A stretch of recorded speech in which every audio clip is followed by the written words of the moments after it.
Mi, saan galing, Mi? Problema ba? Galing ako sa barangay. Yung may-ari ng apartment natin, sinisingil tayo ng upa. Pag di tayo nagbayad ng 3 buwang renta, ipapabarangay tayo. Lord naman. Hindi na mabiro. Ano naman ang problema? Alamang uulan na naman. Hindi naman mukhang uulan ah. Mi, leave it to me. Ako pa ba? Si Kokoy. Gagawa ko ng paraan. Ako gagawa ng paraan.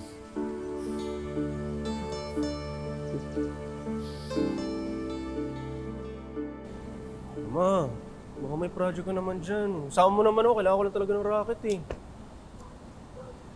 Kung binubuking mo lang naman din kasi ako, eh di sana, solve na yung problema mo. Charot! Ikaw naman di ka mabiro. Alam ko namang di ka katulad ng iba dyan.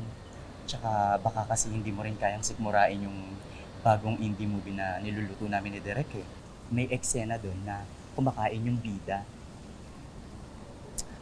ng nakahubad all the way in a very intimate and titillating bedsheet. Yun lang pala eh, kaya ko yan. Wala na rin namang magbabawal sa akin eh.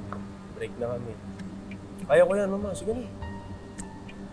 Pero hindi naman kasi babae ang ka-eksena mo dito. Kapwa mo lalaki ang katsuktsakan mo dito. Oo, ang tawag doon, boy love. BL. Dahil sa unti-unti nang bumabalik ang sigla ng kanyang ama at dahil sa ayaw na niya muli pa itong magbarko.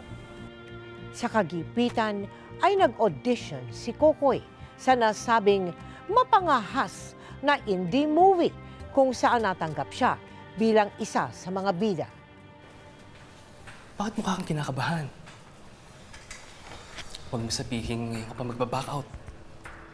Gusto mo ba palitan kita? Eh, yun naman pala eh. O Alvin, okay na ba yan? Heidi!